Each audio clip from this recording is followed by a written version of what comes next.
ধূমপান, মদ্যপান ও তামাক সেবন স্বাস্থ্যের পক্ষে ক্ষতিকর। এটি ক্যান্সারের কারণ।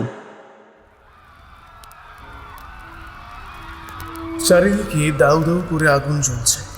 আগুনের লেলিহান শিখা দাবানল হয়ে শুষ্ক তৃণের মতো ধ্বংস করছে চারিদিক। লোকজনের মরণ আর্তনাদ আর বুক ফাটা কান্নায় কান পাতা দেয়। তারই মধ্যে শোনা যাচ্ছে শকুনের ডানা ঝটপটানির শব্দ। খোলা তরবারি আর বন্দুকের বেয়নেট উঁচিয়ে অনেকগুলো লাল মুখ শয়তান এদিক ওদিক দৌড়াদৌড়ি করছে। চারিদিকে অঙ্গহীন নৃশংস লাশেরা মাছেদের মতো ঘোলাটে দৃষ্টিতে তাকিয়ে আছে আলকাতরা লেপা আকাশের দিকে। আকাশে একটি তারাও দেখা যাচ্ছে না কেন? তবে কি এই শেষ? যুগ যুগ ধরে নিজের আধ্যাত্মিক ও সাংস্কৃতিক ঐতিহ্য বুকে আগলে রাখা ভারতীয় সভ্যতার এভাবেই সলিল সমাধি ঘটবে? ভাগ্যাকাশে কি আর কখনোই উদয় হবে না উজ্জ্বল নক্ষত্ররাজি? ততক্ষণে ওই লাল মুখরা এবার এসে দাঁড়িয়েছে একটি বাড়ির বাইরে। ক্ষিতীশ চিনতে পেরেছে এটা কার বাড়ি। শিউলি আর কৃষ্ণচূড়ায় ঘিরে থাকা বাড়িটার মূল ফটকের বাইরের নাম ফলকে অন্ধকারেও জ্বলজ্বল করছে গিরিশচন্দ্র সান্যালের নাম। এটা যে ক্ষিতীশেরই বাড়ি। মা অন্যদিনের মতোই ভাবলেশীনভাবে আলতা পায়ে লাল পেড়ে শাড়ি গায়ে সন্ধ্যা প্রদীপাতে এগিয়ে আসছে তুলসী তলায়। ক্ষিতীশ চিৎকার করে মাকে সাবধান করতে চাইল, কিন্তু পারল না। লাল মুখ শয়তানগুলো মাকে দেখতে পেয়েছে। ওদের চোখে মুখে ফুটে উঠেছে কুটিল অভিসন্ধি। দুজনে এগিয়ে গেল মায়ের দিকে। কিছু বোঝার আগেই তরবারির আঘাতে মাকে দুই খণ্ডে চিরে ফেললো অসুরগুলো। ক্ষিতীশ আর সহ্য করতে পারল না। মা, মা, মা, মা, না, না।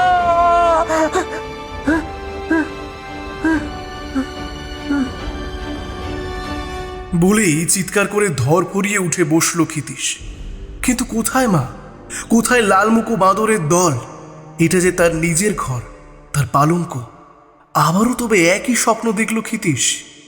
এই নিয়ে টানা 5 দিন। কিন্তু কেন?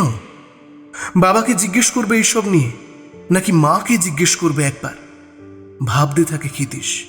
পুরো নাম ক্ষিতীশচন্দ্র সান্যাল।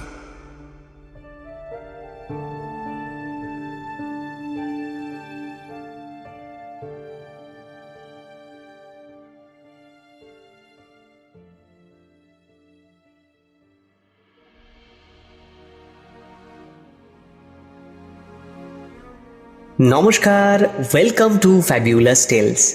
গল্প আমার, গল্প তোমার। আশা করি আপনারা সবাই খুব খুব খুব ভালো আছেন।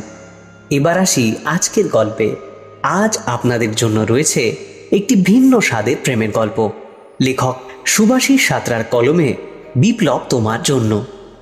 1905 সালে যখন প্রথম বঙ্গভঙ্গের সূত্রপাত হয়, তখন সারা বাংলায় ব্যাপক স্বদেশী আন্দোলন সৃষ্টি হয়। গর্জে ওঠে সারা বাংলা। সেই আন্দোলনের মধ্যেই এক তরুণ নিজের বঙ্গমাতাকে রক্ষায় এগিয়ে আসে। একাধারে যেমন সে ভালোবাসে তার বঙ্গমাতাকে, তেমনি সে একটু একটু করে ভালোবাসতে শুরু করে একটা মেয়েকে। এই অস্থির গুলি বারুদের প্রেক্ষাপটেও তাদের ভালোবাসা কি পূর্ণতা পাবে? জানতে হলে পুরো গল্পটা শুনতে হবে। আর স্পয়লার দেব না। এবার গল্পের চরিত্রগুলো নিয়ে একটু হালকা করে বলে নিই। গল্পের প্রধান চরিত্র অর্থাৎ ক্ষিতীশের চরিত্রে রয়েছে নীল। উষার চরিত্রে অদ্রিজা। গল্পের সূত্রধরের ভূমিকায় আছে আমি, সোমনাথ। গল্পের ন্যারেটর শুভায়ন। আর একটা কথা, for better sound experience please হেডফোনটা কানে লাগিয়ে নিন। শুরু হচ্ছে আমাদের আজকের বিশেষ নিবেদন, লেখক সুভাষিস সাঁতরার কলমে বিপ্লব তোমার জন্য।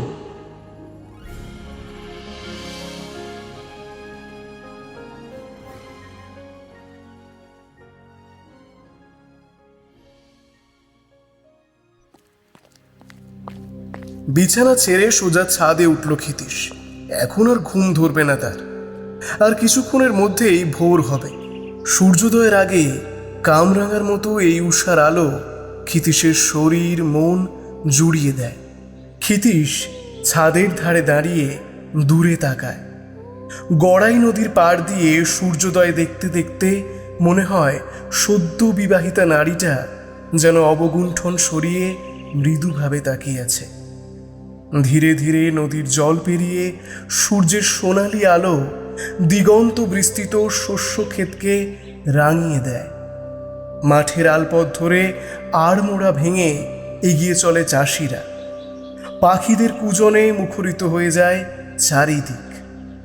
এই শস্য শ্যামলা বাংলার প্রকৃতি মায়ের রূপ লাবণ্যে মুগ্ধ হয়ে যায় ক্ষিতীশ। ক্ষিতীশের মনটা কোনো এক অজানা কারণে আজ বিচলিত। তাকে যেতে হবে। মন খারাপ লাগলে বা মনে চিন্তা চেতনার ভিড় বাড়লে সোজা গিয়ে সাঁইজির আখড়ায় বসে ক্ষিতীশ। দেশমা আর লালন সাঁইজির গান দুটোকেই মন প্রাণ ঢেলে ভালোবাসে সে।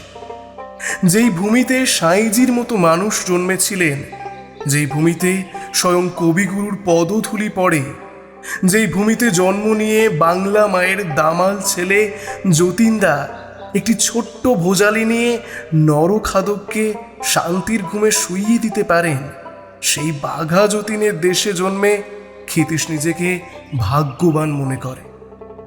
যতীনদের কথা ভাবলেই রক্ত গরম হয়ে যায় ক্ষিতীশের। এই যতীনদাকেই তো আদর্শ মেনে এসেছে সে বরাবর, আর হবে নাই বা কেন? অমন অকুত ভয় ডাকা বুকো দেশ মায়ের জন্য নিবেদিত প্রাণ সন্তান আর কটি বা আছে?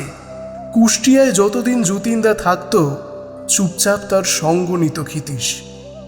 মহামারী প্লেগজনিত রোগে যখন যতীনদা গ্রামকে গ্রাম সেবা করে বেড়াতো, ক্ষিতীশও তার সঙ্গ নিতে চাইত। কিন্তু যতীনদা তার অল্প বয়সের কারণেই হোক অথবা এই বিপদসংকুল পথে অগ্রসর হতে না দিতে চেয়েই হোক, তাকে কোনোদিনই সঙ্গে নিতেন না। মনোকষ্টকে প্রাণপ্রণে চেপে রাখত ক্ষিতীশ, কারণ যতীনদার মুখের ওপর কথা বলতে শেখেনি সে কোনো কালেই। মনে পড়ে যতীনদা তার মাথায় সস্নেহে হাত বুলিয়ে দিয়ে বলতেন, এখনো তোর সময় হয়নি ক্ষিতি, সময় এলে মায়ের ডাক শুনতে পাবি ঠিকই, সেদিন আর তোকে আটকাবো না। তবে কি তার সময় উপস্থিত? কেন এত বিচলিত হচ্ছে সে? কেন বারংবার একই স্বপ্ন ঘুরে ফিরে তাড়না করে বেড়াচ্ছে তাকে? না, একবার সাঁইজির আখড়ায় তাকে যেতেই হবে। যতীনদা কলকাতায়। এখন কেবল একজনই পারে আমার সমস্ত কৌতূহলের মীমাংসা করতে। মনে মনে বিড়বিড় করে ক্ষিতীশ। তুমি বিদ্যা, তুমি ধর্ম, তুমি হৃদি, তুমি মর্ম। তং হে প্রাণা শরীরে, বাহুতে তুমি মা শক্তি, হৃদয়ে তুমি মা ভক্তি। তোমারই প্রতিমা গড়ি মন্দিরে মন্দিরে। একতারার সঙ্গে নিজের কণ্ঠের সব সুর ঢেলে দেওয়া গানের মূর্ছনায় সাঁইজির আখড়া অন্যরকম চেহারা ধারণ করেছে। সূর্যের আলো তখন নিজের রৌদ্র রূপ ধারণ করেছে, কিন্তু তা সত্ত্বেও এই সুর যেন শীতল করে তুলছে শরীর মন। সব লোকে কয়লা হলন কি যা সংসারে, সব লোকে কয়লা হলন কি যা সংসারে, সব লোকে কয়লা হলন কি যা সংসারে। এই কণ্ঠস্বর বিশেষভাবে পরিচিত ক্ষিতীশের। এখন সাত সকালে সাঁইজির দরগায় আসার উদ্দেশ্য এই মানুষটি রূপ সনাতন। সহায় সম্বলহীন আপন ভোলা এই বাউল সাধককে ভীষণভাবে শ্রদ্ধা করে ক্ষিতীশ। যদিও এই বাউলের পিছনে থাকা প্রকৃত মানুষটাই এই শ্রদ্ধার মস্ত বড় কারণ। রূপ সনাতন বর্তমানে এক হাত হারিয়ে বাউলের জীবনযাপন করলেও এই লোকটি একসময় নীল বিদ্রোহের সঙ্গে সক্রিয়ভাবে জড়িত ছিল। অত্যাচারী নীলকর, কেনি ও শেলির বিরুদ্ধে আন্দোলন গড়ে তোলা বিষ্ণুচরণ বিশ্বাস ও দিগম্বর বিশ্বাসের অন্যতম ভরসাস্থল ছিল এই সনাতন বাউড়ি।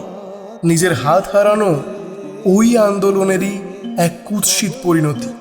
এখন বয়সের ভারে ক্রমশ নুয়ে পড়া মানুষটি একসময় অসীম শক্তি ধরত। এখনো সকল জাগতিক বস্তুর প্রতি মোহমায়া ত্যাগ করলেও নিজের মাতৃভূমিকে স্বাধীন দেখবার আশা ত্যাগ করতে পারেননি মানুষটি। এখনো সকল রাজনৈতিক অরাজনৈতিক খবর তার নখদর্পণে। ক্ষিতীশকে আসতে দেখে গান থামিয়ে ক্ষিতীশের দিকে তাকায় লোকটি। আরে ক্ষিতীশবাবু যে, এত সকালে কি মনে করে? গানটা থামালে কেন? বেশ তো গাইছিলে। সনাতনদা, জানো তোমার গানের একটা জাদু আছে। তুমি যখন সাঁইজির লেখা জাত গেল জাত বলে গাও, তা শুনলে দেহ মন পবিত্র হয়ে যায়। আবার তুমি যখন দৃপ্ত কণ্ঠে বন্দে মাতারম গাও, তখন মনে হয় সকল বন্ধন ছিন্ন করে নিজেকে দেশমাতৃকার সেবায় সম্পূর্ণ সঁপে দিই। মৃদু হাস্যে রূপ সনাতন। তোমার এই মনোবাসনা কে না জানে বাপু। তবে দেশ মায়ের সেবায় একবার বের হলে তো আর ফিরে আসার সুযোগ নেই। মাঝে শক্তির স্বরূপ গো। এই মা নিজের সন্তানদের বলি চায়। নিজের মায়ের জন্য নিজেকে বলি দেওয়া তো সৌভাগ্যের গো গোসাই। মায়ের ঋণ শোধ করতে কি পারবো এ জীবনে? পারবে পারবে, নিশ্চয়ই পারবে। তোমাকে দেখা থেকেই আমি জানি সেই কথা। কিন্তু আজ এত সকালে এদিকে যে? ক্ষিতীশ সংক্ষেপে সমস্ত কথা জানালো তার মন বিচলিত কেন। সব শুনে মৃদু হাসল সনাতন, মুখে বলল, মায়ের ডাক বাবা, মায়ের ডাক। মায়ের ডাক এসে গেছে তোমার কাছে। তোমার স্বপ্নের গোপন অর্থ আমি বলে দিচ্ছি তোমায়। তুমি যেই মাকে স্বপ্নে দেখেছ সেটা আর কেউ নয় গো, আমাদেরই বঙ্গমাতা। তুমি শোনোনি ঢাকার নবাব সলিমুল্লাহ কি ঘোষণা করেছেন? শোনোনি লালমুখদের কুটির ষড়যন্ত্রের কথা? মানে কেমন ষড়যন্ত্র? আমি কয়েকদিন যদিও সংবাদপত্রের পাতা উল্টাইনি। বঙ্গভঙ্গের কথা তো শুনেছিলে নিশ্চয়ই। লালমুখদের তো বরাবরই উদ্দেশ্য ছিল বিভাজন আর শাসনের। এখন ওরা অজুহাত পেয়ে গেছে। এত বড় বাংলা প্রেসিডেন্সির শাসনভার নাকি একজন গভর্নরের পক্ষে সামলানো সম্ভব না, ভাবো। তাই ঢাকা সহ পূর্ব দিকের এলাকার সঙ্গে আসাম যুক্ত করে পূর্ববঙ্গ নামের একটা নতুন প্রদেশ গঠন হবে। এতে নাকি তারা সুষ্ঠুভাবে শাসন করতে পারবে। ছ্যা, বাঁদরগুলো নাকি শাসন করবে সুষ্ঠুভাবে। কিন্তু কেউ কোনো প্রতিবাদ করছে না। আমাদের বাংলার মানুষজন বাংলাকে ভাগ করতে দেবে? দেবে দাদাবাবু, দেবে। ক্ষমতার মোহই এমন গো। ঢাকার নবাব সলিমুল্লাহ আর ওই উঠতি নেতা মোহাম্মদ আলী জিন্না বঙ্গভঙ্গকে সক্রিয়ভাবে সমর্থন জানিয়েছে। এমনকি এই পূর্ববঙ্গের মানুষজনও বড়লাট কার্জনের ষড়যন্ত্রে ছলনায় ভুলে বঙ্গভঙ্গকে সমর্থন জানিয়েছে। এক দুর্দমনীয় ক্ষোভ আর হতাশায় সর্বাঙ্গ জ্বলে উঠল ক্ষিতীশের। না, নিজের মাকে ভাগ হতে দেবে না সে কোনো মূল্যেই। সফল হতে দেবে না সাহিত্যের অভিসন্ধি।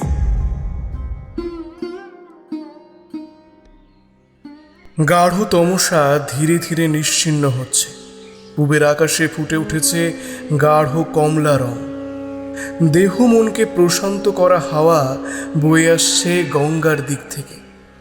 পাখিদের কলতানে মুখরিত হচ্ছে গোটা পাড়া। প্রতিদিন এই সময়টাই বিছানা ছেড়ে উঠে আসে হেমেন্দ্র।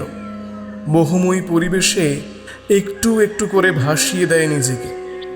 অবশ্য এত সকালে নিদ্রাদেবীকে অপ্রসন্ন করে বারান্দায় এসে দাঁড়ানোর আরও একটা কারণ আছে। নিজের ঘর লাগোয়া ঝুল বারান্দায় দাঁড়িয়ে তাদের বাড়ির উল্টো দিকের বাগানটার দিকে এক দৃষ্টিতে তাকিয়ে থাকে সে। কারণ এই সময় ভোরের আলো গায়ে মেখে ফুল তুলতে আসে উষা, সান্যালদের বাড়ির বড় মেয়ে, উষা রানী সান্যাল। উষা মানে পুরাণ মতে ভোরের দেবী। দিনের প্রথম প্রহরে উষাকে সত্যিই দেবীর চেয়ে কম লাগে না কোনো মতেই। উষা কিন্তু ঘুরেও তাকায় না হেমেন্দ্রের দিকে। এক পাড়াতে পিঠোপিঠি মানুষ হলেও উষা কোনোদিনই হেমেন্দ্রকে পছন্দ করা তো দূর, বন্ধুস্থানেও বসায়নি। হেমেন্দ্র বরাবর ভেবেছে, আমি কি এতটাই খারাপ? কি এমন আছে যার জন্য উষা ঘুরেও তাকায় না আমার দিকে? কেন এতটা অবহেলা করে আমায়? উষাদের ব্যবসায়ী বনেদি বাড়ি হলেও আমরাও তো ধারে ভারে কম নই। আমার বাবা কাকারাও তো জাঁদরেল উকিল। আমি নিজেও ওকালতি নিয়ে পড়াশোনা করেছি। তাহলেও এত অবহেলা কেন?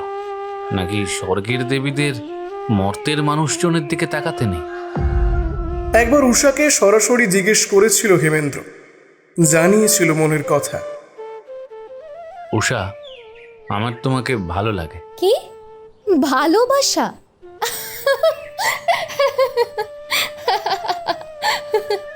জবাবে বিদ্রুপের হাসি হেসেছিল উষা, যা লক্ষ্য করে সেদিন সত্যি মাথা গরম হয়ে গিয়েছিল।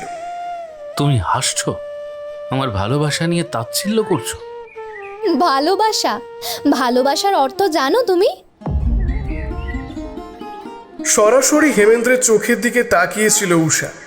সেই দৃষ্টির সামনে হেমেন্দ্রের রাগ, হেমেন্দ্রের পৌরষ গলে গিয়েছিল শীতের রাতের শিশির কণার মতো।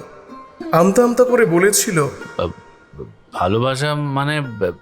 ভালোবাসা মানে আবার কি? মুখ ঘুরিয়ে নিয়ে উষা বলেছিল, আগে জেনে আসো ভালোবাসা মানে কি, তারপর তোমার কথা শুনবো না হয়। সেদিন থেকে হেমেন্দ্র বোঝার চেষ্টা করে যাচ্ছে ভালোবাসা মানে কি। ভালোবাসার মানে সত্যিই কি সে জানে না? এতটাই বোকা সে। আশ্বিন মাস, দুর্গাপুজোর সমাপ্তি হয়েছে সদ্যই। এই বছর দুর্গাপুজো কেবল উৎসবই নয়, প্রতিবাদের মাধ্যম হয়ে উঠেছে সমগ্র বঙ্গদেশ জুড়ে। জুলাই মাসে বড়লাট কার্জন বঙ্গভঙ্গের ঘোষণা করার সঙ্গে সঙ্গেই গোটা বাংলায় তীব্র আলোড়ন শুরু হয়েছে। বিদেশি দ্রব্য বয়কট ও স্বদেশি বস্ত্র মাথায় তুলে নেওয়ার আহ্বানে গোটা বাংলা সমবেত হয়েছে। দুর্গাপুজো এই সময় ব্রিটিশ বিরোধী আন্দোলনের একটি শক্তিশালী হাতিয়ার হয়ে উঠেছিল। দেবী দুর্গাকে মাতৃভূমি বা দেশমাতার রূপ হিসেবে কল্পনা করে বিপ্লবীরা শক্তির আরাধনা শুরু করেছিলেন। কিন্তু এত সত্ত্বেও বঙ্গভঙ্গের ঘোষণাকে ঠেকিয়ে রাখা যায়নি। বাঙালির প্রাণের উৎসব শেষ হওয়ার সঙ্গে সঙ্গেই লর্ড কার্জন 16ই অক্টোবর ঘোষণার মাধ্যমে বঙ্গভঙ্গ কার্যকর করেছেন। কবিগুরু পাল্টা আহ্বান জানিয়েছিলেন মানুষজনকে পথে নামার। ব্রিটিশদের বিভাজনের বিরুদ্ধে সম্প্রীতির বার্তা ছড়িয়ে দিতে এক অভিনব কর্মপন্থা নিয়েছেন কবিগুরু।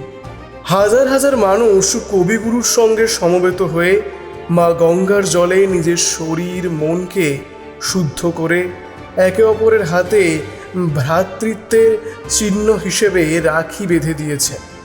চরম শোকের দিনে যখন কবিগুরু দরাজ গলায় গান ধরলেন, বাংলার মাটি, বাংলার জল, বাংলার বায়ু, বাংলার ফল, পূর্ণ হোক। ওই সমবেত ভিড়ের মাঝেও উষার গায়ে কাঁটা দিয়ে উঠল, শরীরের সমস্ত রোমকূপ খাড়া হয়ে উঠল। শুধু তাই নয়, রামেন্দ্র সুন্দর ত্রিবেদীর আহ্বানে যখন গোটা বাংলা রান্না না করে অরন্ধন দিবস পালন করে, উষার মনে হলো সে সত্যি হয়তো স্বপ্ন দেখছে। দেশের এবং দশের জন্য নিজের জীবন উৎসর্গ করা ছেলেবেলা থেকেই স্বপ্ন উষার। সে তার রাঙা কাকুকে দেখেছে সকল বন্ধন ছিন্ন করে দেশমাতৃকার কাজে নিজেকে বিলিয়ে দিতে। রাঙা কাকুর থেকে শিক্ষা পেয়েছে মানব সেবার। স্বামী বিবেকানন্দকে আদর্শ করে উষার স্বপ্ন দেখেছে জাতপাতহীন, কলুষতাহীন এক স্বাধীন দেশে। উষা ভারতীয় ইতিহাস জানে, জানে বহু জাতি বহু বর্ণ দ্বারা বিভক্ত ভারতবর্ষের রন্ধ্রে রন্ধ্রে ছড়িয়ে আছে ঘৃণা আর বিশ্বাসঘাতকতার অন্ধকার। ব্রিটিশরা কেবল ওই অন্ধকারকে কাজে লাগিয়েই স্বার্থ সিদ্ধি করছে নিজের। উষা জানে ঐক্যবদ্ধ ভারতের স্বপ্ন দেখা অলীক কল্পনা, কিন্তু তা সত্ত্বেও সে স্বপ্ন দেখতে ভোলে না। স্বপ্ন না দেখা যে ভুল, তার চেয়েও বড় ভুল স্বপ্নকে হারিয়ে ফেলা। তাই সে স্বপ্ন দেখে, সে স্বপ্ন দেখে এমন একদিন ভারতে আসবে যেদিন আর উঁচু নিচু, ধনী গরিব, ব্রাহ্মণ আর চণ্ডালে ভেদ থাকবে না। এই স্বপ্ন একদিনে পূর্ণ না হলেও একদিন ঠিকই হবে। ওদিকে হেমেন্দ্র ভালোবাসার অর্থ অনুধাবন করতে না পারলেও উষার তাকে অবহেলার অর্থ ঠিকই অনুধাবন করতে পেরেছে। সমু বলেছে, গুরু, আসলে ঔষধি তো বরাবরই সাধারণ জীবনযাপন করে। ও তো বড় বাড়ির মেয়ে, কিন্তু পোশাক আশাক দেখেছো? মোটা তাঁতের ম্যারম্যারে শাড়ি পরে কি যেন ওই এখন স্বদেশি টদেশি শুরু হয়েছে। আসলে ঔষধি তোমাদের মতো বড় লোকদের ঠিক পছন্দ করে না। হেমেন্দ্র প্রশ্ন করে, তুই এত কথা জানলি কিভাবে? তুমিও কি কথা বলো না? বুঝে পাই না আমি তো ঔষধির কাছে পড়াশোনা করি, তুমি ভুলে গেলে কি করে? হ্যাঁ, উষা যে সমু আর তার ভাইকে পড়ায় সেটা ভুলেই গিয়েছিল হেমেন্দ্র। সমু আবার বলে ওঠে, দিদি তো আমায় বরাবর বোঝায়, সমু, সমাজের পরিয়ে দেওয়া চশমার আড়াল থেকে নয়, সবসময় দুনিয়া দেখবি অন্তর দিয়ে। যেদিন অন্তর থেকে দুনিয়া দেখতে শুরু করবি, সেদিন দেখবি আশেপাশে আর কোনো বন্ধন নেই, কোনো বেড়াজাল নেই। দেখবি আমরা সবাই আসলে মানুষ। তাই নাকি? প্রশ্ন করে হেমেন্দ্র। শুধু কি তাই? কোনো গোপন কথা বলবে এইভাবেই কাছে সরে এসে সমু বলে, উষাদি তো সরলা দেবীর লক্ষ্মীর ভাণ্ডার আর ওই অনুশীলন সমিতিতেও যায় গো। তাহলে কি হেমেন্দ্ররা সমাজের প্রভাবশালী বলেই তাকে এড়িয়ে চলে উষা? কিন্তু এতে হেমেন্দ্রর দোষ কি? হেমেন্দ্র তো নিজে নিজের জন্ম কোন বাড়িতে হবে সেটা ঠিক করেনি। তাছাড়া উষা ওইসব গুপ্ত বিপ্লবী সমিতিতে যায়। এখন বঙ্গভঙ্গকে কেন্দ্র করে সারা দেশ উত্তাল। ব্রিটিশ পুলিশ তার দাঁত নখ বের করে ঝাঁপিয়ে পড়েছে স্বদেশী আন্দোলন দমন করতে। যদি উষার কোনো বিপদ হয়? না, উষার কোনো বিপদ হতেই পারে না। হেমেন্দ্র থাকতে কোনো বিপদ কেশাগ্র স্পর্শ করতে পারবে না উষার। মনে মনে উষার রক্ষাকর্তা হওয়ার সিদ্ধান্ত নেয় হেমেন্দ্র। অনুশীলন সমিতির সঙ্গে মতবিরোধের জন্য কলকাতার বুকে প্রতিষ্ঠিত হয়েছে আরও এক গুপ্ত বিপ্লবী সমিতির। অরবিন্দ ঘোষ, বারীন্দ্র ঘোষ এবং বাঘা যতীনের সম্মিলিত প্রচেষ্টায় গড়ে ওঠা এই বিপ্লবী সমিতি। সমিতি বিশ্বাস করে উগ্রপন্থায়, বিশ্বাস করে সশস্ত্র বিপ্লববাদের পথকে আরও ব্যাপক, আরও ভয়ঙ্কর করে তোলা। অরবিন্দ ঘোষের নেতৃত্বে বাঘা যতীন এই দলের প্রধান নির্দেশকের গুরুভার নিজের কাঁধে নিয়েছেন। শহর ও গ্রামাঞ্চল ঘুরে অত্যন্ত দক্ষ এবং পরিশ্রমী তরুণ বিপ্লবী কর্মী সংগ্রহ করেছেন তিনি। হ্যাঁ, আমরা মরব, তবে জগৎ জাগবে। আহ্বানে সাড়া দিয়ে বাঘা যতীনের প্রতি শ্রদ্ধা থেকে দলে দলে তরুণরা যোগ দিচ্ছে যুগান্তরে। প্রিয় যতীনদার আহ্বানে ভিটে মাটি ছেড়ে সুদূর কলকাতায় এসে ক্ষিতীশও যোগ দিয়েছে যুগান্তরে। ক্ষিতীশকে দেখতে পেয়ে কাছে টেনে নিয়েছে যতীনদা। আরে আরে ক্ষিতীশ, তুই? হ্যাঁ দাদা, তুমি বলেছিলে মায়ের ডাক শুনতে পাবো আমি পেয়েছি দাদা। তা ঢাকায় তো পুলিন্দার অনুশীলনও ভালো কাজ করছে রে। ওইখান ছেড়ে তুই এই যুগান্তরে? যুগান্তর কিন্তু বিপ্লবী সংগঠনদের মধ্যে সবচেয়ে চরমপন্থী। জানি যতীনদা, আর আমি তোমার থেকে শিখতে চাই। তা বেশ, প্রতিদিন সকালে মানিকতলার বাগান বাড়িতে এসে হাজিরা দিবি। তোর থাকার বন্দোবস্ত আমি করে দিচ্ছি। তুই সকালে কানাই আর উল্লাসের সঙ্গে সেখানে পৌঁছে যাবি। সশস্ত্র বিপ্লববাদের জন্য প্রস্তুত হতে হবে আমাদের। সঙ্গে স্বদেশী আন্দোলনকেও আরও তীব্রতর করতে হবে। তোকেও অনেক দায়িত্ব নিতে হবে ভাই। আমি সর্বত্রকরণে প্রস্তুত দাদা। বেশ বেশ, চল তোকে কানাইধর লেনের রাঙাদার বাড়ি পৌঁছে দিয়ে আসি। বেশ কয়েকদিন ধরেই ওদের বাড়ির নিচতলায় এক অপরিচিত ছেলেকে দেখছে উষা। উষা জানে অকৃতদার রাঙা কাকুর ঘরে মাঝে মধ্যেই বিপ্লবীরা আসেন। এমনকি যতীন্দ্র মুখোপাধ্যায়কেও আসতে দেখেছে উষা। আর এই কারণেই বাবা কাকারা রাঙা কাকুকে কার্যত এক ঘরেই করে রেখেছে। কিন্তু এই ছেলেটি ভীষণ রকম আলাদা। ইস্পাত কঠিন চেহারা হলেও মুখটা বড়ই মায়া ভরা। পুরুষালী রুক্ষতার বদলে ছেলেটির চোখ মুখ যেন মা গঙ্গার কোমলতায় ভরা। বেশ কয়েকবার কলেজে যেতে বা লক্ষ্মীর ভাণ্ডারে যেতে আসতে ছেলেটিকে চোখে পড়েছে তার। এদিকে হেমেন্দ্র কয়েকদিন ধরে কেমন যেন অস্থির আচরণ করছে।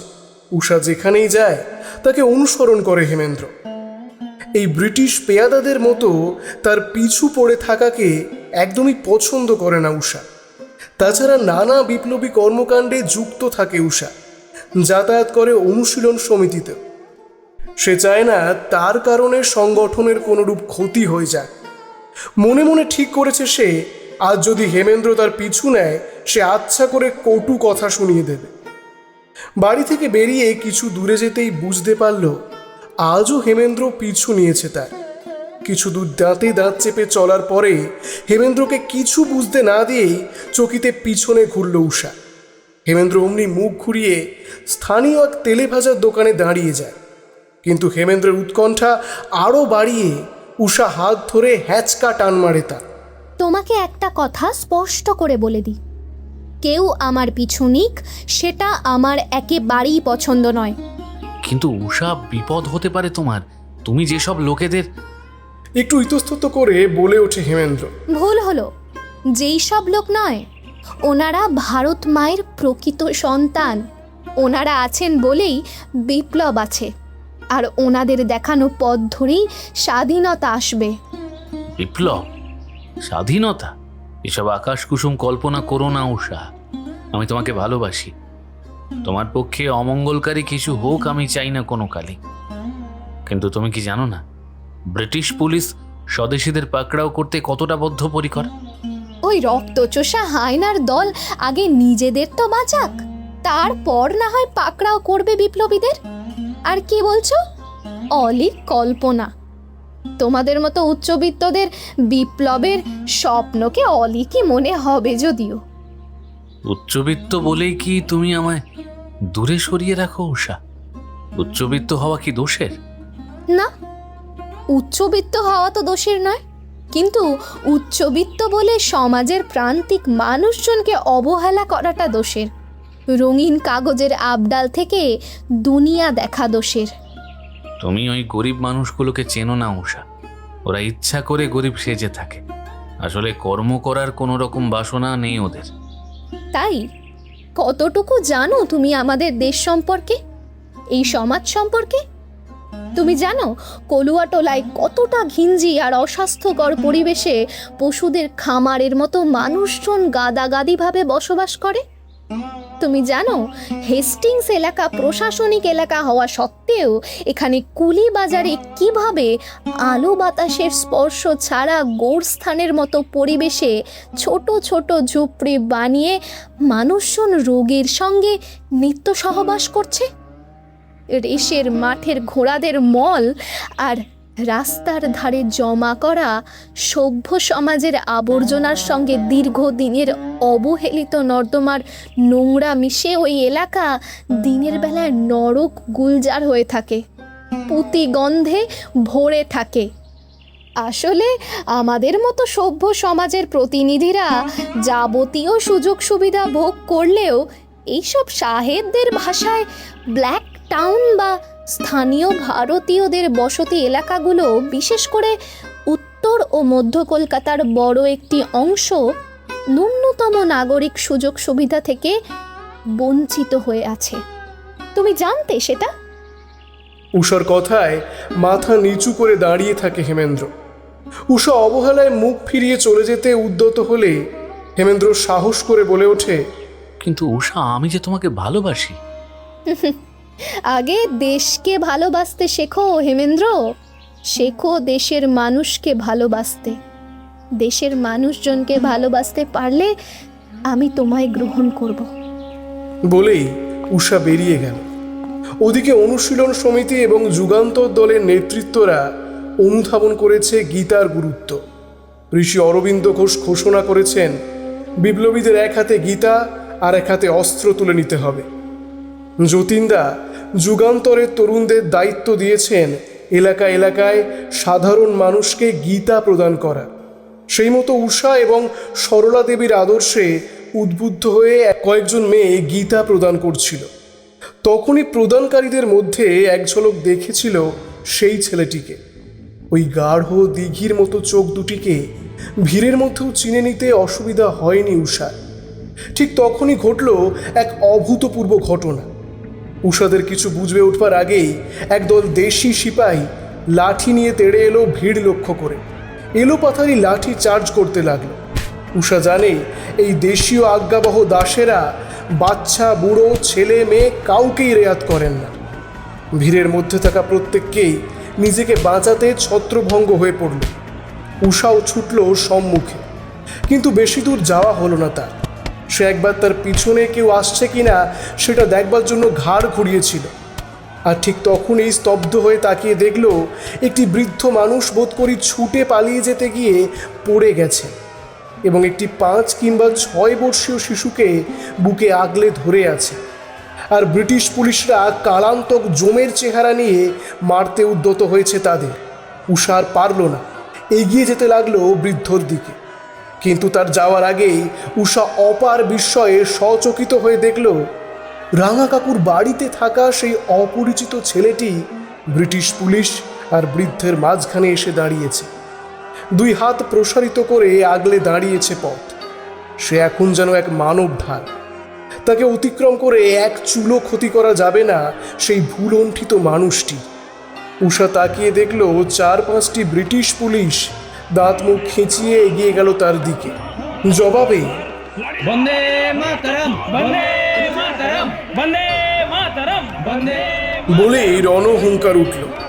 এরপর প্রায় এক খণ্ড যুদ্ধের আকার নিল ওই চত্বর। ছেলেটির শরীরে বেশ কয়েকবার লাঠির ঘা পড়লেও ছেলেটি একটি সন্ডা মতো সিপাহীকে 2 হাতে চাগিয়ে তুলে প্রথমে নিজের মাথার ওপর তুলল, তারপর তুলোর বস্তার মতো তাকে ছুঁড়ে ফেলল মাটিতে। এই একটি কাণ্ডই যথেষ্ট ছিল বাকি সিপাহীগুলোর মনে থরহরি কম্পন ঘটাবার জন্য।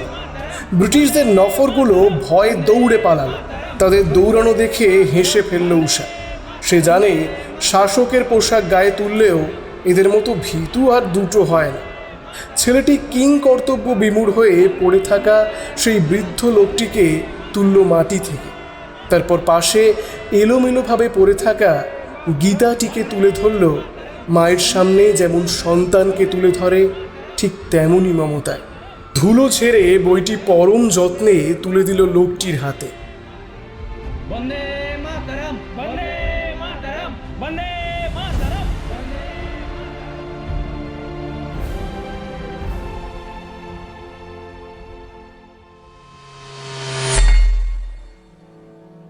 শীতকাল তো বেশ কিছুদিন আগেই বিদায় নিয়েছে বঙ্গদেশ থেকে।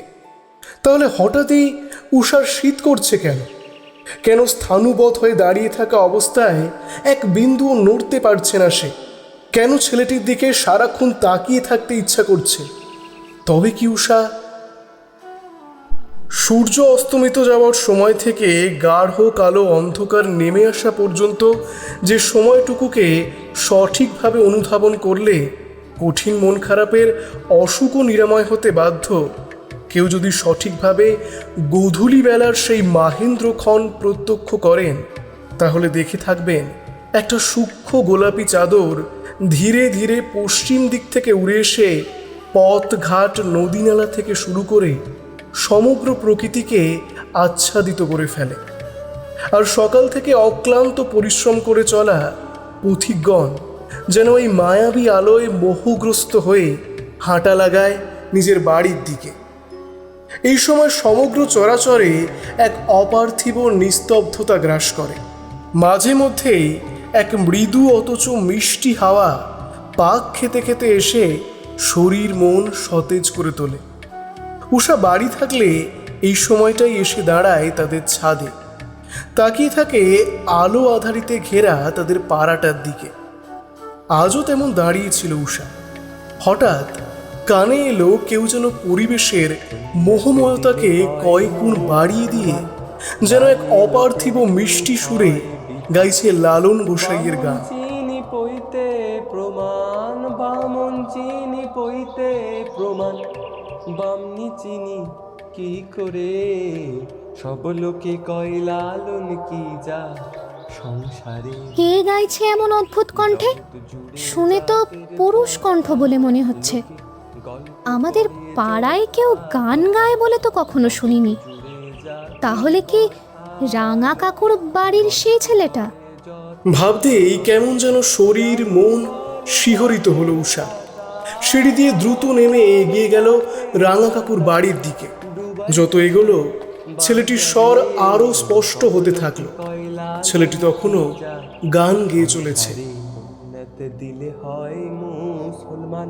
উষা রাঙা কাকুর ঘরের চৌকাঠের কাছে গিয়ে দাঁড়ালো নিঃশব্দে। ছেলেটি তখনও সেই মায়া জড়ানো গলায় গান গাইছে। রাঙা কাকু চক্ষু মুদিত করে শুনছে সেই গান। হঠাৎই ছেলেটি উষার দিকে তাকিয়ে হতচকিত হয়ে চুপ করে যায়। চোখে চোখ পড়তে উষাও অপ্রতিভ হয়ে পড়ে। গত কয়েকদিনে ছেলেটির সঙ্গে বেশ আলাপ হয়েছে উষার। অবশ্য সেদিন কলেজ ফিরতে উষা গড়ের মাঠে না গেলে এবং ছেলেটিকে সেখানে না দেখলে হয়তো এখনো আলাপ হতো না তাদের। একে অপরের নাম জানে এখন তারা। ছেলেটির নাম ক্ষিতীশ। বেশ অদ্ভুত নাম। ছেলেটির বাড়ি কুষ্টিয়ায়, তাই হয়তো ছেলেটির ভাষায় বা চেহারাতেও আঞ্চলিক ছাপ রয়েছে। এরপর বেশ কয়েকবার ছেলেটি রাস্তাঘাটের সঙ্গী হয়েছে উষার। সঙ্গী হয়েছে ছাদের আলসের ধারে দাঁড়িয়ে চাঁদের রূপালী রং গায়ে মেখে তারা গোনার। ছেলেটি অনর্গল কথা বলে যেতে পারে। সে উষাকে ইতিমধ্যেই নিজের গ্রামের কথা, নিজের বাড়ির কথা, নিজের বাবা মায়ের কথা গল্প করে শুনিয়েছে। বলেছেন লালন শাহের মাজারের কথা, গড়াই নদীর কথা, শুনিয়েছে বিপ্লবের কথা আর আদর্শ যতীনদার কথা। উষা ক্ষিতীশের কথা মুগ্ধ হয়ে শুনেছে। বুঝেছে যেই সমাজ পরিবর্তনের স্বপ্ন বুকে লালন করে উষা, ক্ষিতীশও সেই পথের অনুসারী। ক্ষিতীশ এমনকি তাকে অনুরোধ করেছে যুগান্তরে যোগদানের কথা।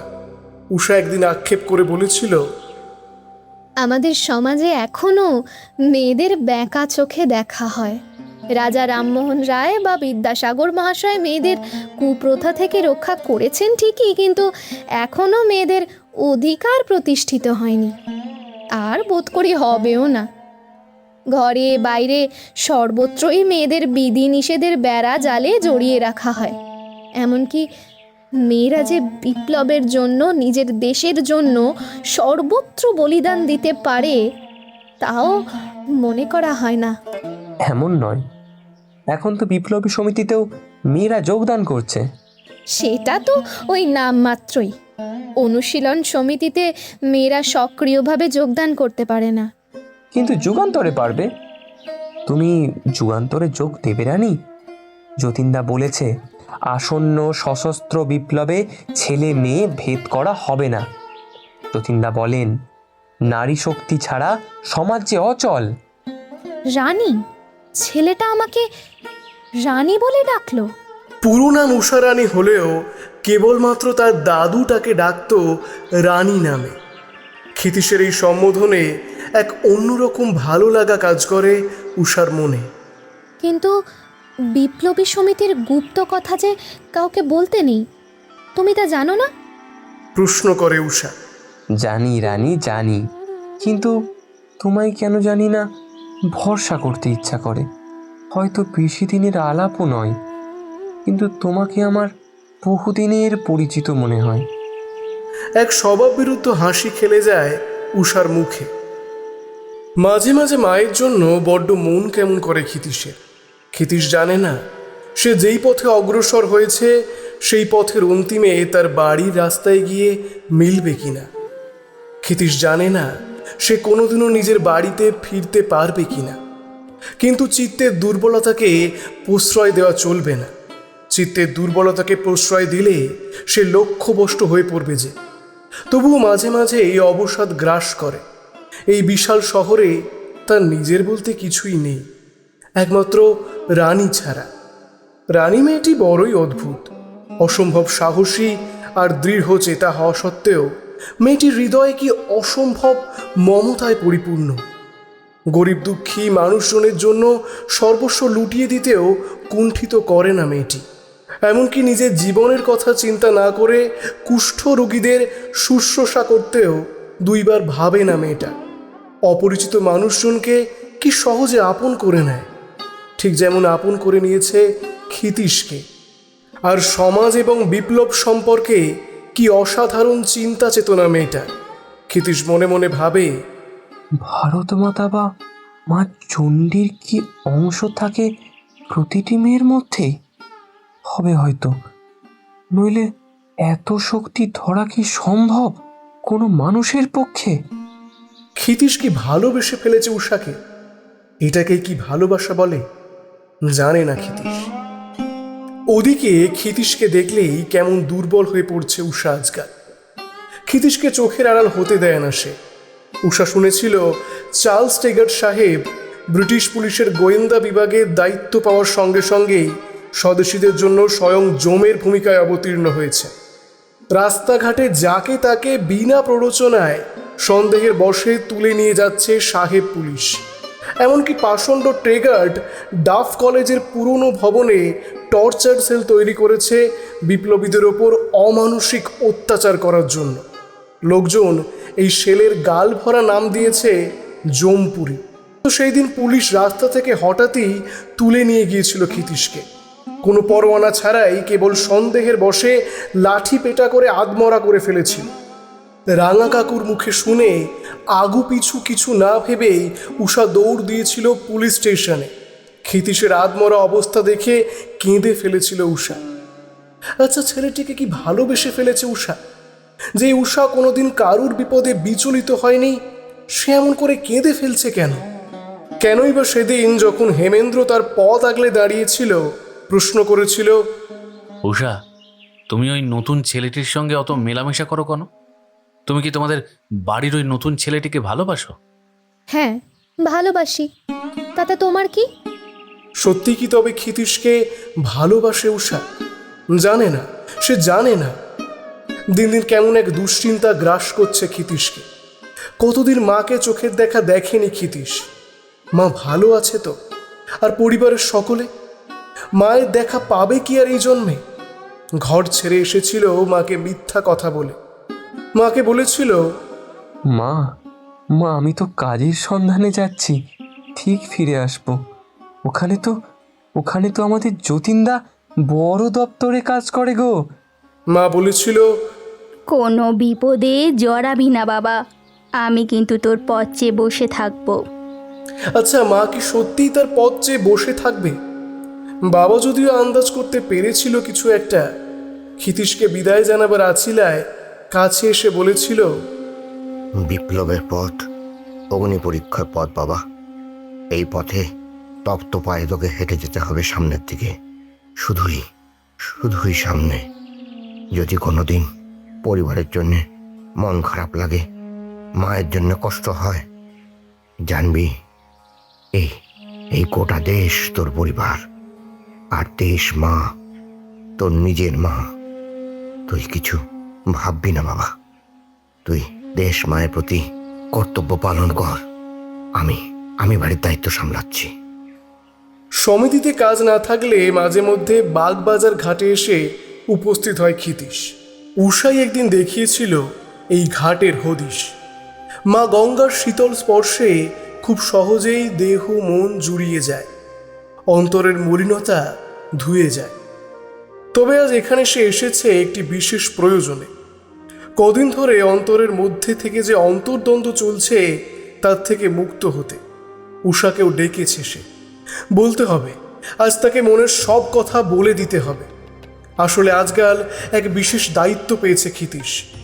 বারিনবাবু আর উল্লাসকর দত্তের সঙ্গে একযোগ হয়ে মানিকতলায় বোমা তৈরির কর্মকাণ্ড চালাচ্ছে সে। উল্লাস তারই সমবয়সী। বিদেশে গিয়ে বোমা তৈরির বিশেষ প্রশিক্ষণ নিয়ে ফিরে এসেছে সে। বারংবার যাওয়া আসা করলে টেগার্ডের টিকটিকিদের চোখে পড়ে যাওয়ার ভয় আছে। তাই বারিনবাবুর কথা মতো ক্ষিতীশকেও গিয়ে থাকতে হবে মানিকতলার বাড়িতে। তাহলে কি এইবার মায়ের মতো রানীকেও বিদায় জানানোর পালা উপস্থিত?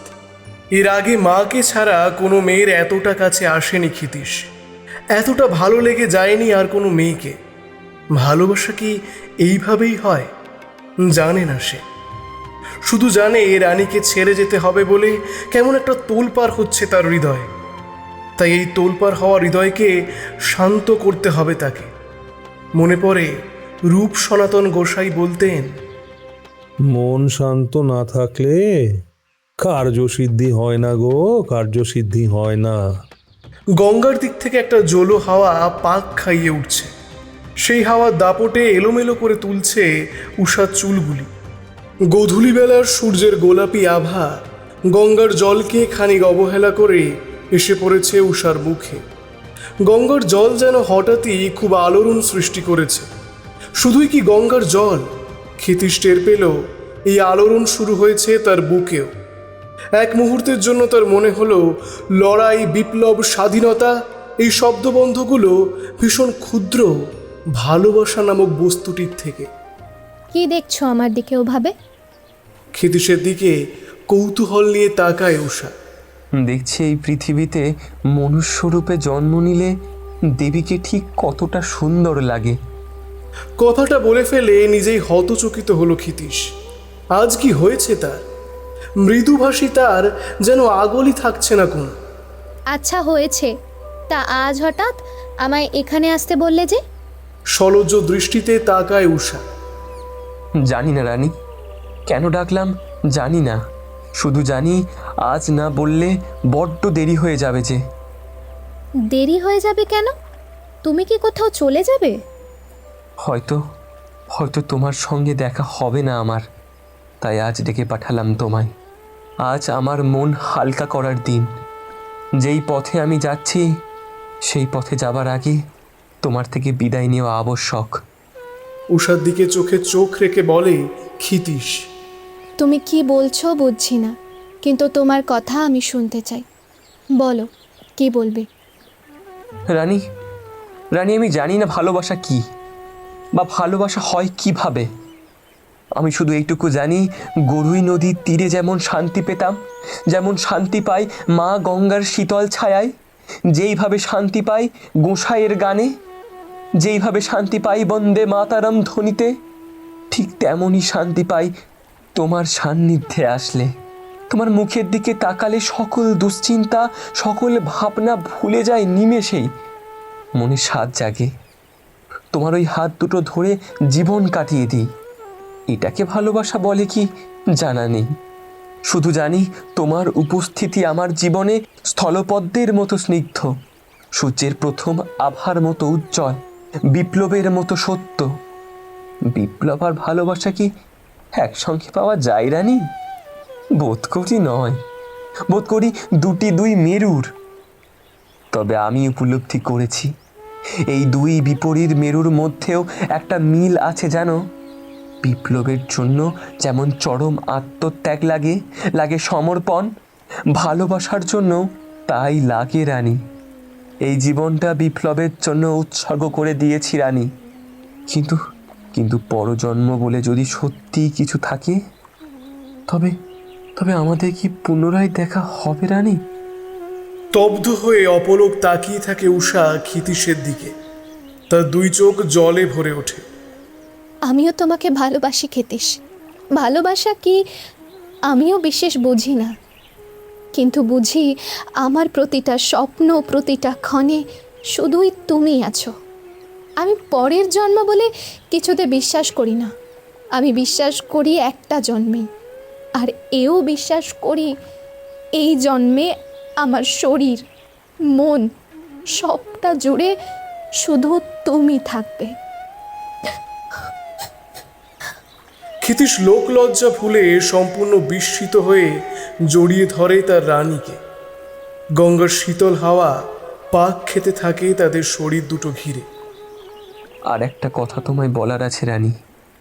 আমি আমি জানি না আমি আর কোনোদিন মায়ের খোঁজ নিতে পারবো কিনা, কিন্তু কিন্তু আমি যদি না ফিরি, তুমি আমার মায়ের খোঁজ নিও, আমার মায়ের খোঁজ নিও রানী। তুমি ছাড়া আমার কেউ নেই যাকে আমি এই কথাটা বলতে পারবো। আমি বুঝতে পারছি তুমি এমন কিছুর সঙ্গে জড়িয়ে পড়তে চলেছ যেটার পরিণতি সম্পর্কে তুমিও জানো না। আমি এটাও বুঝতে পারছি বিপ্লবের গুপ্ত কর্মপন্থা কাউকে বলা যায় না। তাও বলছি আমি অপেক্ষায় থাকবো তোমার জন্য। তোমাকে ফিরতেই হবে আমার জন্য, আর যদি না ফেরো আমি কথা দিচ্ছি তোমার পরিবারকে আমি দেখে রাখবো। গ্রীষ্মকালের তীব্র দাবদাহের পর মাঝে মাঝে উত্তর পশ্চিম দিক থেকে আসা বজ্র বিদ্যুৎ সহ ঝড় তার কাল রূপ ধারণ করে সবকিছু লণ্ডভণ্ড করে দেয়। সেই ঝড়ের দাপটে অনেক সময় ছোট বড় গাছগুলিও নুইয়ে পড়ে। মানুষের জীবনও এমনই, হঠাৎ করে আসা এমনই কোনো কাল বৈশাখী ঝড় সব হিসাব গোলমাল করে দিয়ে যায়। উষার জীবন এমনই এক ঝড়ের তাণ্ডবে তছনছ হয়ে গেছে। এখন কেবল উষা বেঁচে আছে প্রতীক্ষায়, মৃত্যু অথবা তার প্রিয় মানুষটির প্রতীক্ষায়। বিপ্লব অথবা তার চেনা মানুষটি, কেউ না কেউ ঠিকই আসবে তার কাছে। উষা ভাবে, মানুষ অল্প দিনের জন্য জীবনে এসে কেন এত দীর্ঘ ছাপ ফেলে যায়? কেন সে থাকবে না জানা সত্ত্বেও স্বপ্ন দেখে মন? একটি মানুষ চলে গেলে কতদিন অপেক্ষা করা যায়? কতদিন তাকে মনে রাখে তার প্রিয় সব কিছু? দিনের পর দিন জুড়ে মাস হয়, মাসের পর মাস মিলে বছর। যে মানুষটি চলে গেল তার পায়ের চিহ্ন ধীরে ধীরে মুছে যায়। তাকে ভুলে যায় তার প্রিয় বাড়িটা, চেনা কুকুরটা, তার পরিচিত রাস্তা, তার প্রিয় নদীর পার। কিন্তু যেই মানুষটাকে অপেক্ষা করতে বলে সে চলে গেল, সে কি ভুলতে পারে? উষার মনে পড়ে যাচ্ছিল আদালতের এজলাসে দাঁড়িয়ে তাকে উদ্দেশ্য করে ক্ষিতীশের বলা কথাটি। ভেবেছিলাম ফাঁসির সাজা দেবে বোধ করি, কিন্তু কালা পানির সাজা পেলাম। তোমাকে আমি কথা দিচ্ছি রানী, আমি ঠিক সাজার মেয়াদ শেষ করে ফিরে আসবো তোমার কাছে। পাশে দাঁড়িয়ে থাকা হেমেন্দ্রর হাত দুটি চেপে ক্ষিতীশ বলেছিল, তুমি একজন অপরিচিতের জন্য এতটা করলে ভাই? তুমি ভীষণই ভালো, তুমি রানীর বন্ধু। আজ থেকে তোমাকেও আমি মনে রাখবো বন্ধু। ক্ষিতীশ ঠিকই কথা বলেছিল। সত্যিই প্রকৃত বন্ধুর মতো উষার পাশে আছে হেমেন্দ্র। সকল বিপদ আপদে ঢাল হয়ে দাঁড়িয়েছে সে। এমনকি যুগান্তরের সব সদস্যদের যখন ব্যাপক ধরপাকড় শুরু হয়েছে, এদিকে বিপ্লবী সংগঠনে যোগদানের জন্য নিজের বাড়ি থেকেও বের করে দিয়েছে উষাকে, হেমেন্দ্রই তখন তাকে গোপনে পৌঁছে দিয়েছিল কুষ্টিয়ায়। বহুদিন হলেও উষার আজও মনে পড়ে সেই দিনের কথা। যুগান্তরের তখন ভীষণ দুঃসময়। ক্ষুদিরাম আর প্রফুল্ল চাকি কিংসফোর্ডকে হত্যা করতে ব্যর্থ হয়েছে। প্রফুল্ল আত্মহননের পথ বেছে নিলেও ক্ষুদিরাম ধরা পড়েছে। মানিকতলায় খানা তল্লাশি করে বোমা তৈরির ষড়যন্ত্র সম্পর্কে সব কিছু জেনে গেছে টেগট। এদিকে নরেন গোসাই নামের এক বিপ্লবী জেলের ভেতর থেকে ব্রিটিশ গোয়েন্দাদের কাছে মুরারিপুকুরের বোমের কারখানা, অস্ত্র সংগ্রহ এবং বিপ্লবীদের সমস্ত গোপন পরিকল্পনার তথ্য ফাঁস করে দিয়েছে। বারিনবাবু, অরবিন্দবাবু, উল্লাসকর এবং ক্ষিতীশদের বিরুদ্ধে শুরু হয়েছে আলিপুর বোমা মামলা। হয়তো উল্লাসকর আর ক্ষিতীশদের ফাঁসি হয়ে যেত, কিন্তু চিত্তরঞ্জন দাস এবং তার সহকারী হিসেবে হেমেন্দ্র মরণপণ লড়াই চালায় আদালতে, যার পরিণতিতে ফাঁসির সাজা কমিয়ে কালা পানির শাস্তি দেওয়া হয় ক্ষিতীশদের। কিন্তু এই সাজাও কম নয়। সাহেবেরা বিপ্লবীদের ওপর অত্যাচার করার জন্য আন্দামানে সেলুলার জেল বানিয়েছে, আর এই জেলে অত্যাচারের নানা নিত্য নতুন পন্থার পরীক্ষা নিরীক্ষা চালানো হচ্ছে। যদিও ওখানে ঠিক কী হয় বা কতটা অত্যাচার চালানো হচ্ছে ক্ষিতীশদের ওপরে তা জানে না উষা। শুধু জানে বিপ্লবের যেই পথে ক্ষিতীশ অগ্রসর হয়েছে সেই পথে হাঁটতে গেলে অনেকটা সাহস লাগে, অনেকটা আত্মত্যাগ লাগে।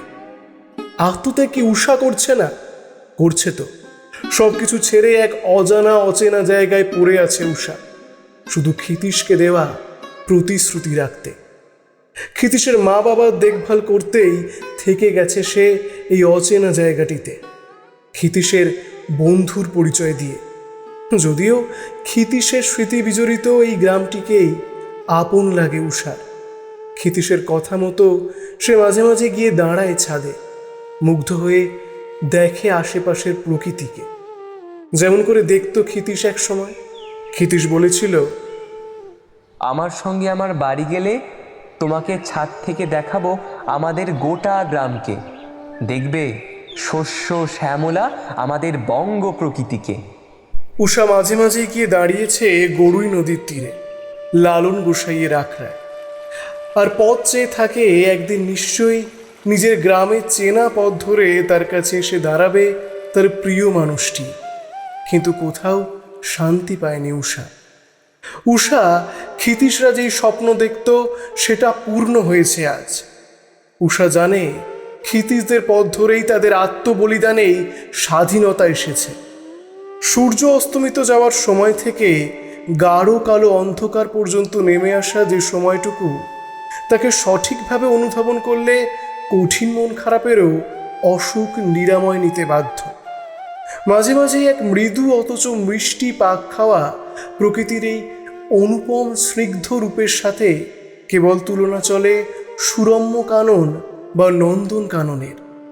এমনই এক পড়ন্ত বেলায় গঙ্গার পাড়ে দাঁড়িয়েছিল উষা আর হেমেন্দ্র। দুজনেই আজ প্রৌঢ় হয়েছে। উষা দেশভাগের যন্ত্রণার বুকে নিয়ে ফিরে এসেছে নিজের দেশে। বাড়িতে তার জন্য দরজা বন্ধ হয়ে গেছে চিরতরে, কিন্তু উষা ঠাঁই পেয়েছে তার রাঙা কাকুর ফেলে যাওয়া বাড়িটিতে। স্বাধীনতা এসেছে, কিন্তু ভীষণ মূল্যে। দেশভাগের যন্ত্রণা সহ্য করতে হয়েছে সকলকে।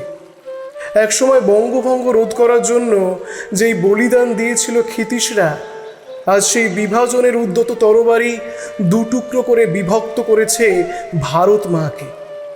তাই কি ক্ষিতীশ স্বাধীনতার পরেও ফিরে আসেনি অভিমানে? জানে না উষা।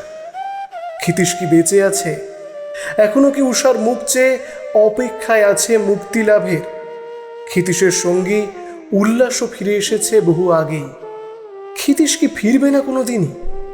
শুনেছি বিপিনচন্দ্র পালের বিধবা ও প্রতিবন্ধী কন্যা লীলা পালকে বিবাহ করবে উল্লাস, বৃদ্ধ বয়সে। এই খবর শোনার পরে ভীষণ আনন্দিত হয়েছিল উষা। যাক, তাদের না হলেও একজনের তো ভালোবাসা পূর্ণতা পাচ্ছে।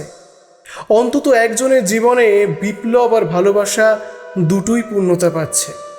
মাঝে মাঝে ক্ষিতীশের মুখটা মনে পড়ে না উষার। স্মৃতি হাতড়ে মনে করার চেষ্টা করে ক্ষিতীশের মায়া ভরা মুখখানি। মনে হয় সময়ের ঢেউ নিষ্ঠুরভাবে এসে আঘাত করেছে তার স্মৃতির ফলকে। শ্যাওলা জমিয়ে ধূসর করার চেষ্টা করেছে স্মৃতিপট।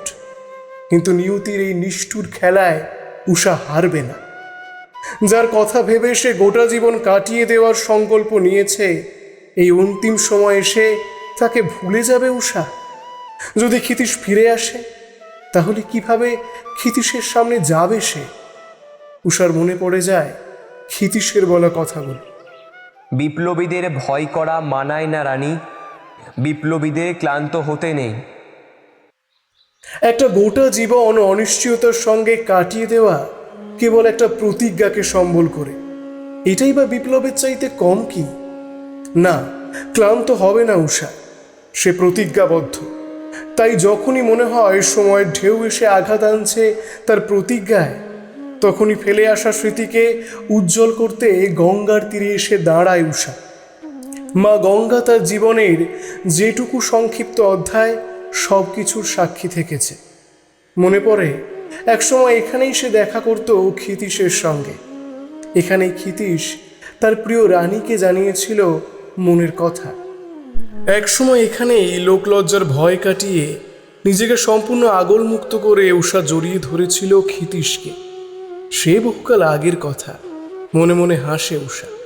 এই বছরগুলোতে উষার সঙ্গ সবাই ছাড়লেও হেমেন্দ্র উষার সঙ্গ ছাড়েনি। ঠিক আগের মতোই আগলে রেখেছে সে উষাকে। উষার মাঝে মাঝে অবাক লাগে হেমেন্দ্রকে দেখে।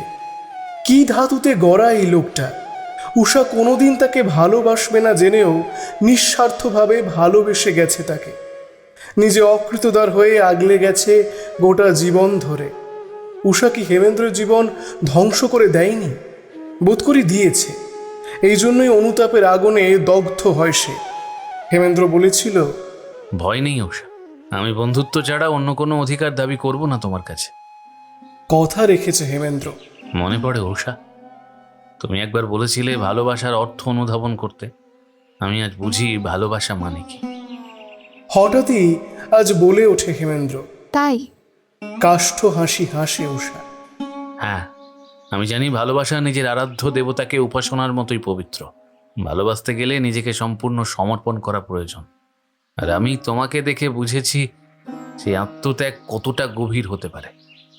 উষার মনে পড়ে যায় এই কথাগুলো একদিন ক্ষিতীশ বলেছিল তাকে।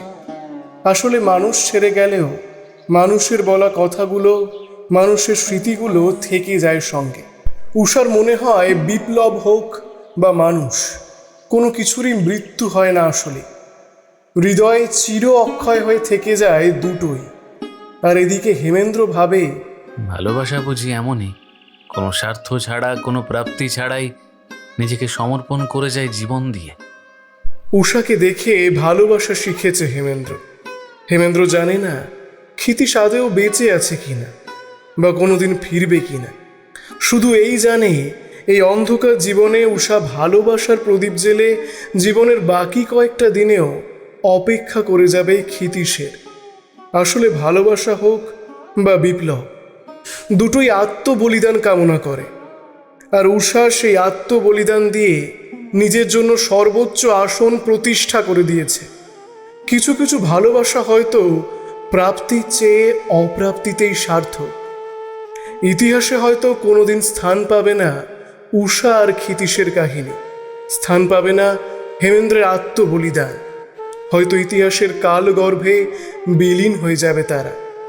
ইতিহাস মনে রাখবে কেবল বড় নামগুলো, বাকিরা হারিয়ে যায় স্বাভাবিক নিয়মেই।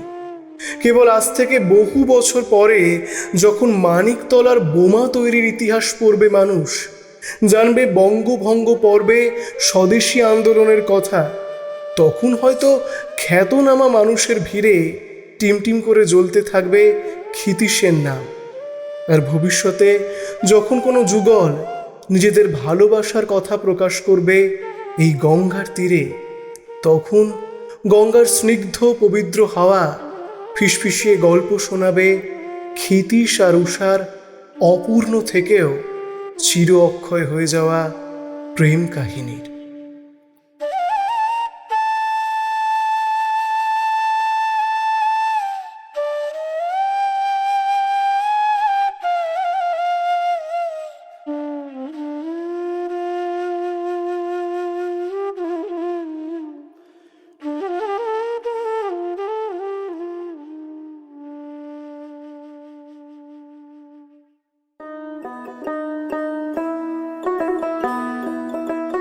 আপনি শুনছিলেন বিপ্লব তোমার জন্য, কলমে সুভাষিস সাঁতরা, রূপ সনাতন ও যতীন দার চরিত্রে সুদীপ ও প্রদ্যুৎ, হেমেন্দ্রর চরিত্রে অতনু, বাবা ও মায়ের চরিত্রে সুরঞ্জন ও পৌতুষা, কবিগুরু ও সমুর চরিত্রে হেমজ্যোতি ও রূপ।